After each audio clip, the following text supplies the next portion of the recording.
It started with a phone call I never should have made. See, I'd gotten a jury duty summons to the Galveston County Courthouse. The big old one on 21st Street, the one that looks like it was shipped brick by brick from some haunted capital in Europe. I'd just moved back to the island after my grandmother passed, into her old bungalow off Avenue O, and the bureaucracy was still catching up with me.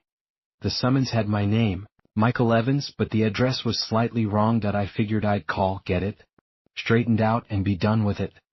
My girlfriend, Chloe, was with me. We'd been dating for about 6 months, and she'd come down from Houston for the weekend. She was stretched out on my grandmother's old floral print sofa, the one that still smelled faintly of cedar and Jean Nate, and she was the only thing in the room that didn't feel like it was from another century. She was wearing these tiny denim shorts and a thin, white tank top.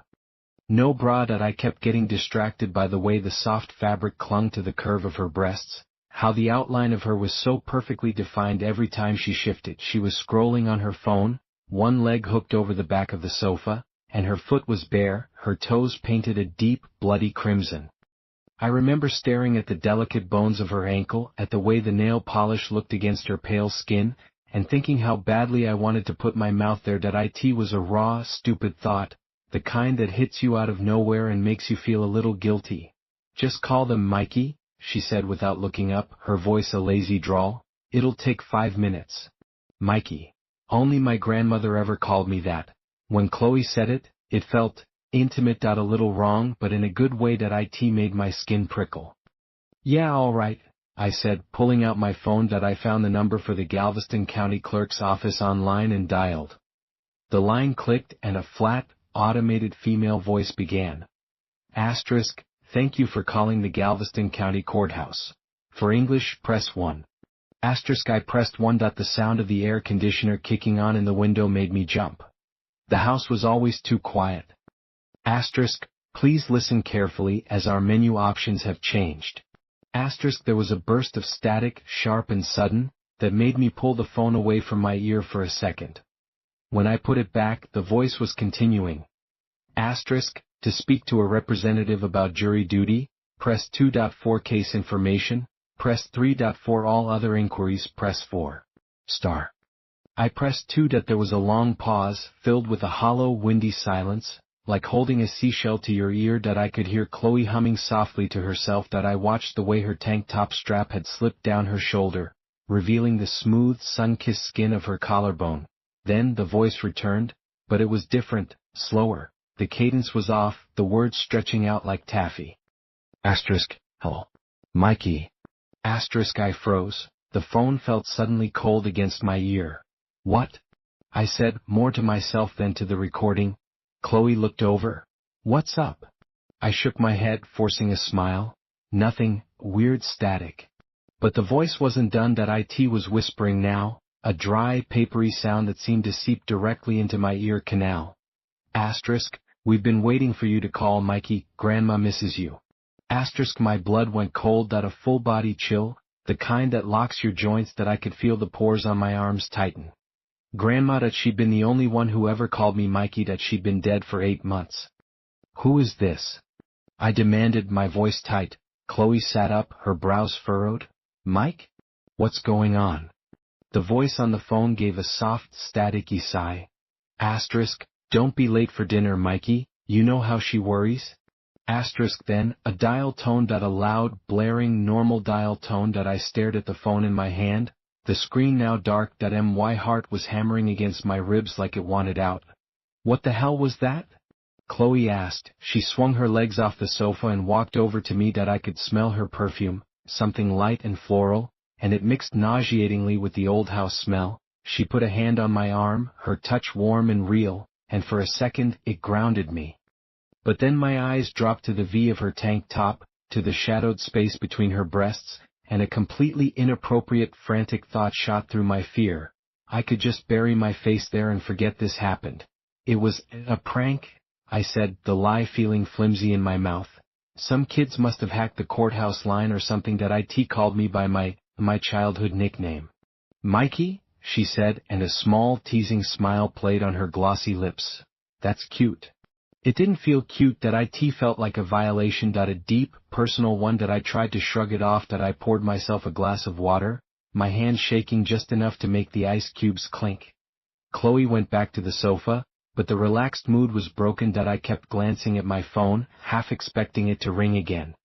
An hour later we decided to go get some groceries.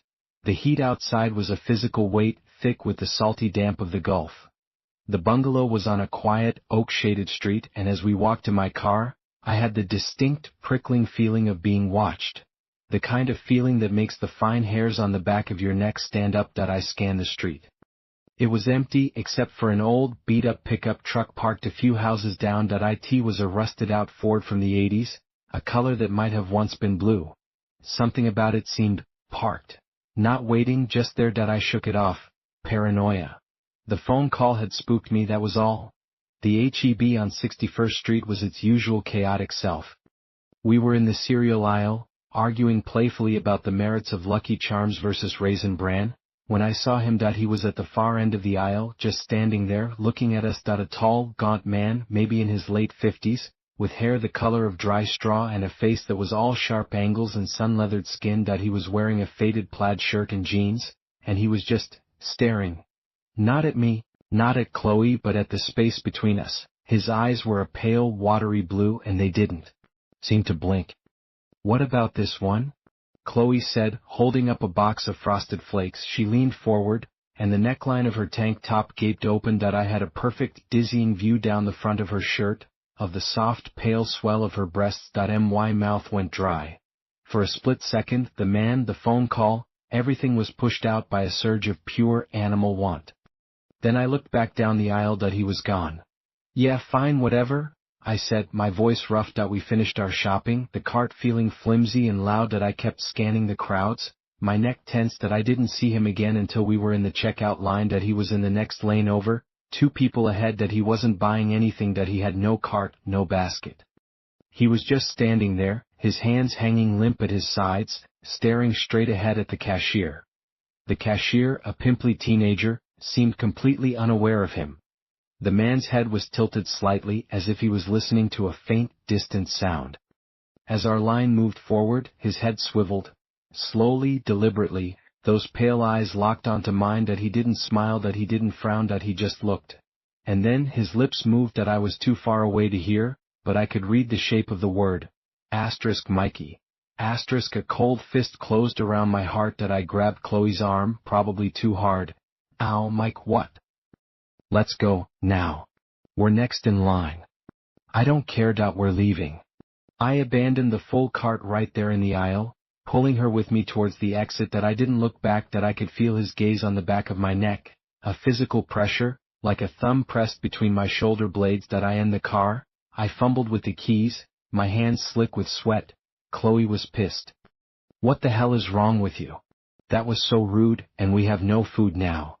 "That man," I said, pulling out of the parking lot too fast. "The one in the plaid shirt, did you see him?"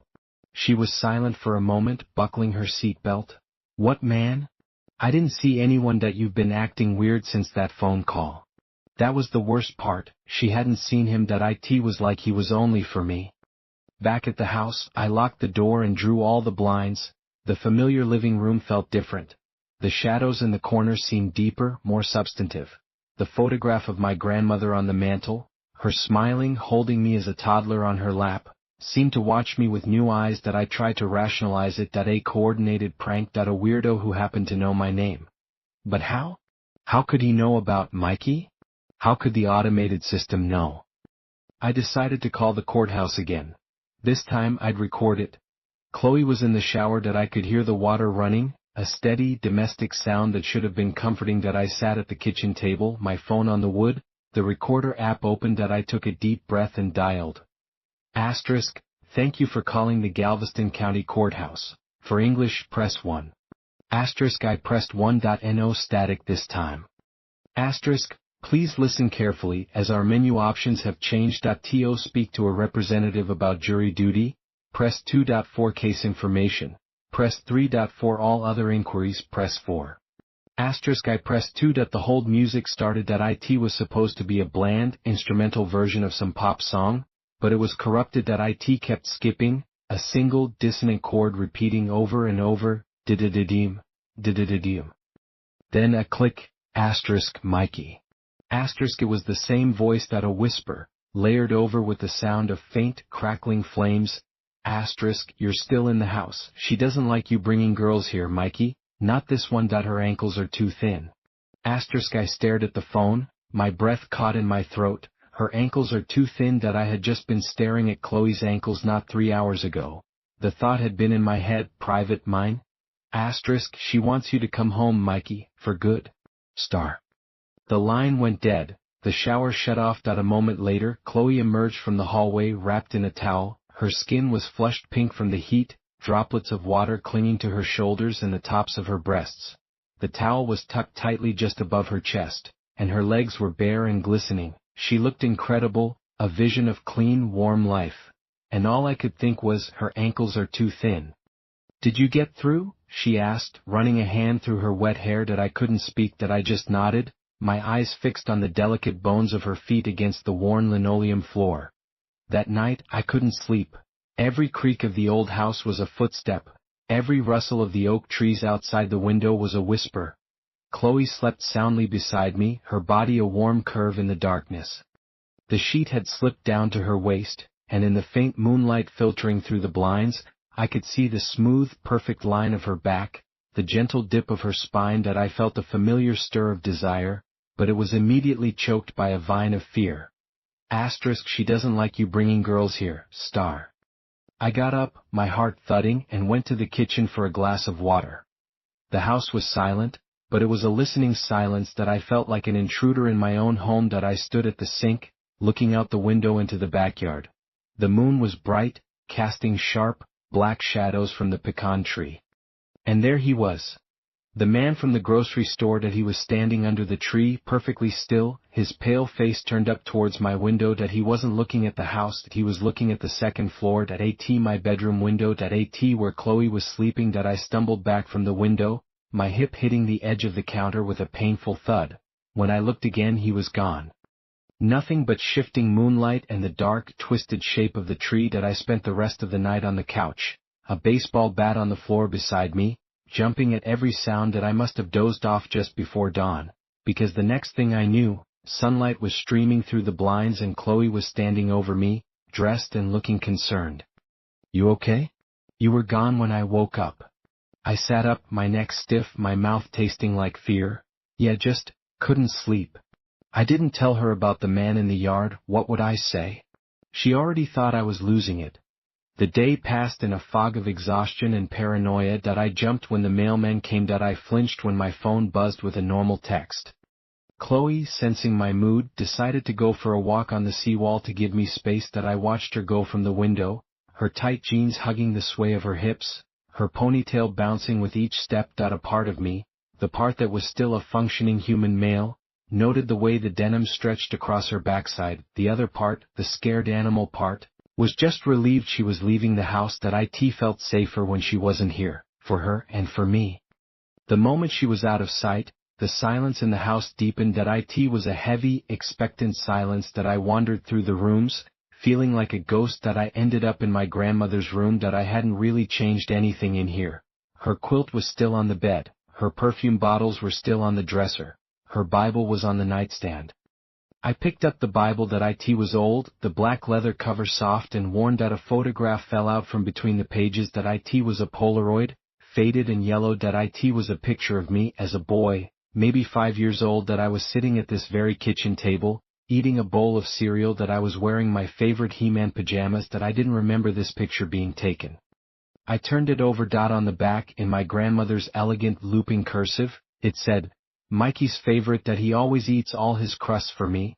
A cold dread seeped into my bones. I never ate my crusts. I hated crusts. I'd pick them off my sandwiches and leave them on the plate. My grandmother would scold me for it. This was a picture of a boy who wasn't me. A boy who did everything right. I dropped the photo like it was on fire.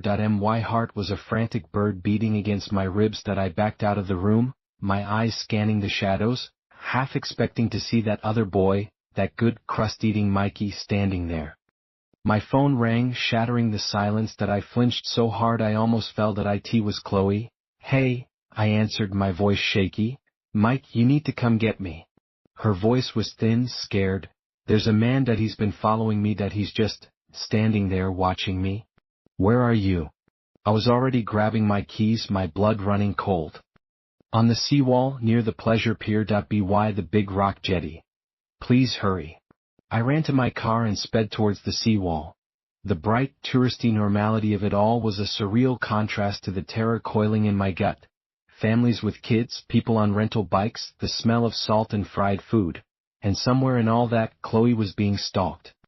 I saw her before I saw him. She was sitting on a bench, her arms wrapped around herself, looking small and terrified. She saw my car and ran towards it, yanking the passenger door open and scrambling in. He's over there, she whispered, pointing with a trembling finger that he was there, the same man, standing by the metal railing looking out at the Gulf. The wind whipped his thin hair around his face. That he wasn't looking at us, that he was just waiting. Let's just go, Chloe pleaded. Just go home. Home. The word had lost all meaning. That I drove back to the bungalow, my knuckles white on the steering wheel.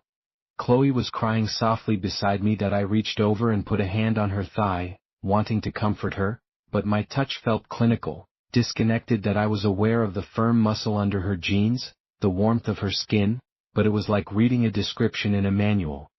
The part of me that could feel that was shut down, locked away behind a wall of pure, undiluted fear. That we got back to the house. That I double-locked the door. That we sat in the living room, not speaking. The afternoon light began to fade, painting the room in long orange shadows.